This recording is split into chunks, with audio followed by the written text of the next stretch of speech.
कार्तिक महामहत्तम 33वां अध्याय।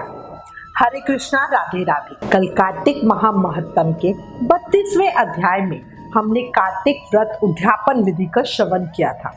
आज इस अध्याय में हम बिना किए हुए पाप और पुण्य कैसे मिलते हैं पर चर्चा करते हैं।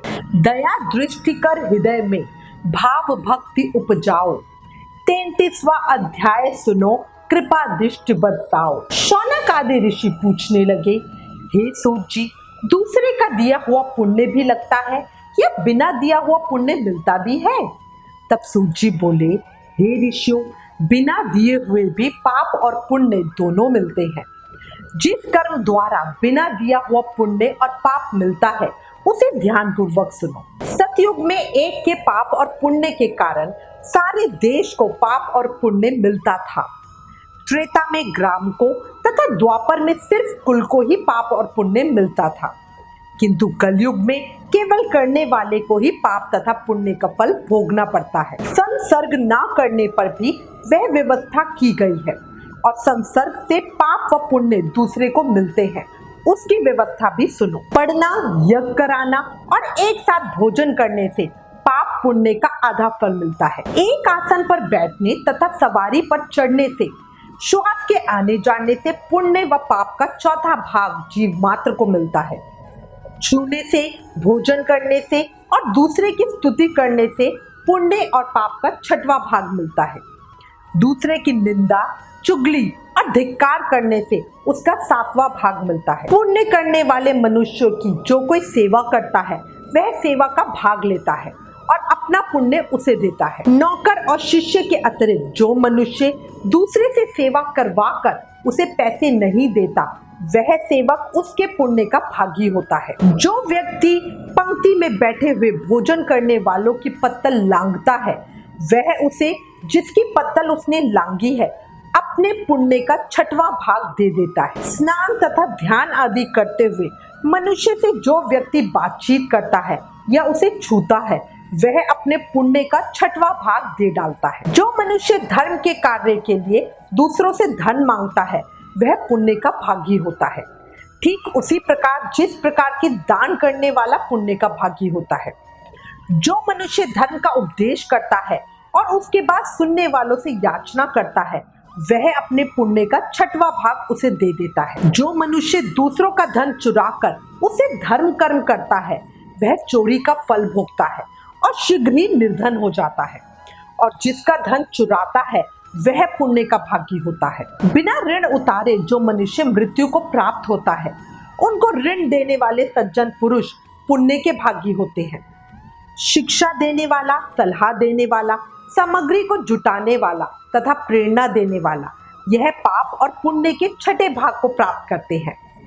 राजा प्रजा के पाप पुण्य के षष्टांग का भोगी होता है। गुरु शिष्यों का, पति पत्नी का, पिता पुत्र का, स्त्री पति के लिए पुण्य का छठा भाग पाती है। पति को प्रसन्न करने वाली आज्ञाकारी स्त्री पति के लिए पुण्य का आधा भाग ले लेती है। जो पुण्य आत्मा पराये लोगों को दान करते हैं, वह उनके पुण्य का छठा भाग प्राप्त करते हैं। जीविका देने वाला मनुष्य जीविका ग्रहण करने वाले मनुष्य के पुण्य के छठे भाग को प्राप्त करता है। इस प्रकार दूसरों के लिए पुण्य अथवा पाप बिना दिए हुए भी दूसरे को मिल सकता है, किंतु यह नियम जो भी मैंने बतलाए हैं ये कलयुग में लागू नहीं होते। कलयुग में तो एकमात्र कर्ता को ही अपने पाप व पुण्य भोगने पड़ते हैं। इस संबंध में एक बड़ा पुराना इतिहास है जो कि पवित्र भी है और बुद्धि प्रदान करने वाला कहा जाता है, उसे ध्यान पूर्वक सुनो। पूर्व काल में अवंतीपुरी उज्जैन में धनेश्वर नामक एक ब्राह्मण रहता था। वह रस, चमड़ा और कंबल आदि का व्यापार करता था। वह वैश्यागामी और मदपान आदि बुरे कर्मों में लिप्त रहता था।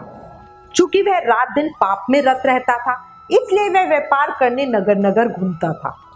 एक दिन वह क्रय विक्रय के कार्यों से घूमता हुआ महिष्मतीपुरी में जा पहुंचा, जो राजा महिष ने बसाई थी। वहां पाप नाशिनी नर्मदा सदैव शोभा पाती है।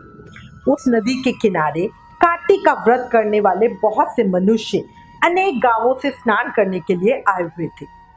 धनेश्वर ने उन सब को देखा और अपना सामान बेचता हुआ वह भी 1 मास तक वहीं रहा।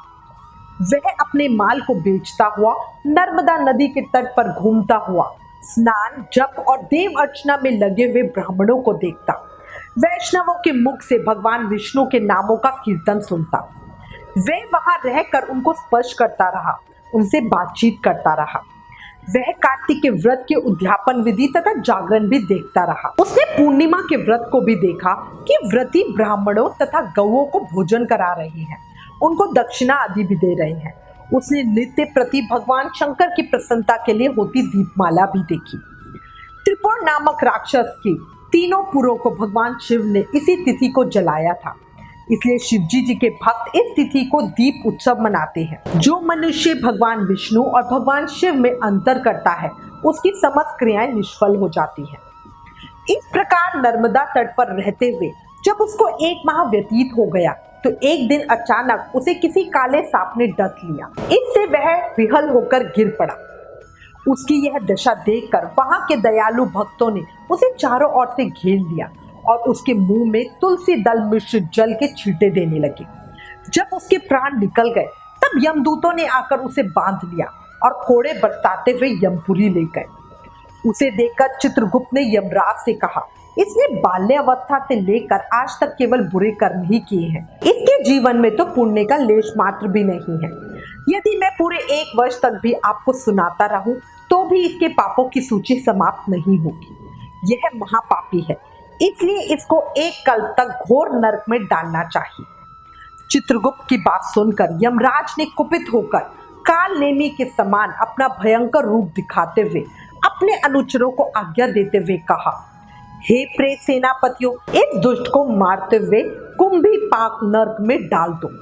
सेनापतियों ने उसका सर फोड़ते हुए कुंभी पाक नर्क में ले जाकर खौलते हुए तेल के कड़ाहे में उसे डाल दिया।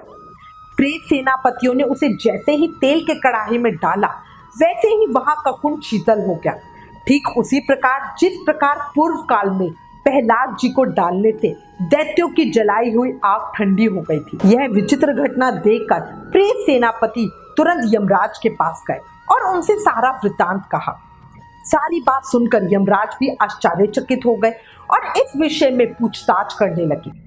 उसी समय नारद जी वहां आए और यमराज से कहने लगे, हे सूर्य नंदन, यह ब्राह्मण नरकों का उपभोग करने योग्य नहीं है। जो मनुष्य पुण्य कर्म करने वाले लोगों का दर्शन, स्पर्श और उनके साथ वार्तालाप करता है, वह उनके पुण्य का 6वां अंश प्राप्त कर लेता है। यह धनेश्वर तो 1 मास तक श्री हरि के कार्तिक व्रत का अनुष्ठान करने वाले असंख्य मनुष्यों के संपर्क में रहा है, अतः यह उन सब के पुण्यों का भागी हुआ है। इसको अनिच्छा से पुण्य प्राप्त हुआ, इसलिए यह यक्ष की योनि में रहे और पाप भोग के रूप में सब नरकों का दर्शन मात्र करके यम यातना से मुक्त हो जाए। सूत जी ने कहा, हे ऋषियों, नारद जी के इस प्रकार कहकर चले जाने के पश्चात धनेश्वर को पुण्य आत्मा समझते हुए यमराज ने दूतों को उसे सारे नरक दिखाने की आज्ञा दी। कार्तिक महामहत्तम 33वां अध्याय समाप्त। आज हम 2 अध्याय सुनेंगे। अब हम 34वें अध्याय में नरक का विवरण जानेंगे। शुरू करते हैं। सूत जी ने ऋषियों से कहा प्रसंग बखान। 34वें अध्याय पर दया करो भगवान। श्री सूत जी ने आगे कहा, हे ऋषियों, यमराज की आज्ञा शिरोधार्य करते हुए प्रेतपति धनेश्वर को नरकों के समीप ले गए और उसे दिखाते हुए कहने लगे, हे धनेश्वर, महान भय देने वाले इन नरकों की ओर दृष्टि डालो। इनमें पापी पुरुष सदैव दूतों द्वारा पकाए जाते हैं। यह देखो, यह तप्तवाचुक नामक नरक है, जिसमें देह जलने के कारण पापी विलाप कर रही हैं। जो मनुष्य भोजन के समय भूखों को भोजन नहीं देता, वह बार बार इस नरक में डाले जाते हैं। वह प्राणी जो गुरु, अग्नि, ब्राह्मण, गौ, वैद्य और राजा इनको लात मारता है, वह भयंकर नरक अतिशय पापों के करने पर मिलते हैं। आगे देखो, यह दूसरा नरक है जिसका नाम अंधतमिस्त्र है। इन पापियों को सुई की भांति मुख वाले तमोथ नामक कीड़े काट रहे हैं। इस नरक में दूसरों का दिल दुखाने वाले पापी गिराए जाते हैं। यह तीसरा नरक है जिसका नाम कर्करेय है। इस नरक में पापियों को आरे से चीरा जाता है। यह नरक भी असीमत्र वर्ण आदि भेदों से 6 प्रकार का होता है। इसमें स्त्री तथा पुत्रों के वियोग कराने वाले मनुष्यों को कढ़ाई में पकाया जाता है। 2 प्रियजनों को दूर करने वाले मनुष्य भी असीमत्र नामक नरक में तलवार की धार से काटे जाते हैं और कुछ भेड़ियों के डर से भाग जाते हैं। अर्गल नामक यह चौथा नरक देखो, इसमें पापी विभिन्न प्रकार से चिल्लाते हुए इधर उधर भाग रहे हैं। यह नरक भी वध आदि भेदों से 6 प्रकार का है। अब तुम यह 5वां नरक देखो, जिसका नाम कूट छलमली है। इसमें अंगारों की तरह कष्ट देने वाले बड़े बड़े कांटे लगे हैं।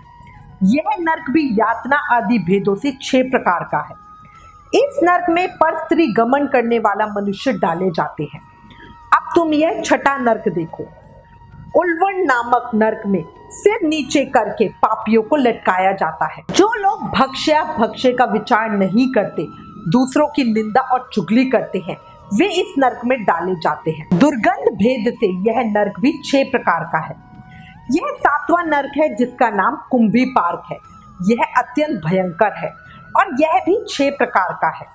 इसमें महापातकी मनुष्यों को पकाया जाता है। इस नरक में सहस्त्रों वर्षों तक यातना भोगनी पड़ती है। यही रौरव नरक है। जो पाप इच्छा रहित किए जाते हैं वह सूखे, और जो पाप इच्छा पूर्वक किए जाते हैं वह पाप अर्ध कहलाते हैं। इस प्रकार सूक्ष्म और अर्ध भेदों से यह पाप 2 प्रकार के होते हैं। इसके अलावा और भी अलग अलग 84 प्रकार के पाप है। अपकीड़ा, पांडाकतय, मलिनीकरण, जाति भ्रंशकरण, उपाय, अतिपाप, महापाप, यह 7 प्रकार के पातक हैं। जो मनुष्य जैसा कर्म करता है उसे इन 7 नरकों में उसके पाप कर्मों के अनुसार पकाया जाता है।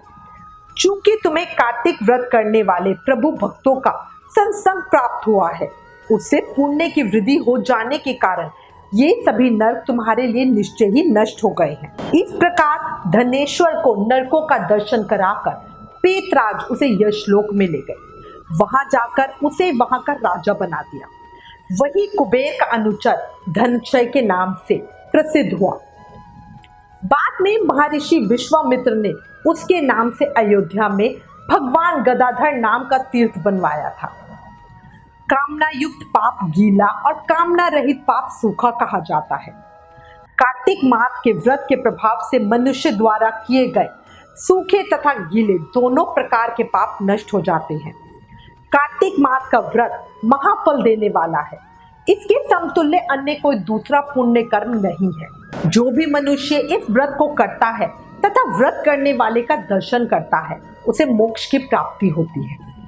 कार्तिक महामहत्तम 34वां अध्याय समाप्त। कल कार्तिक महामहत्तम के अंतिमवें अध्याय को सुनेंगे। तब तक नाम जाप करते रहें और याद रखें, कलयुग केवल नाम आधार। प्रेम से बोलो हरे कृष्ण कृष्ण कृष्ण हरे हरे, हरे राम राम राम हरे हरे।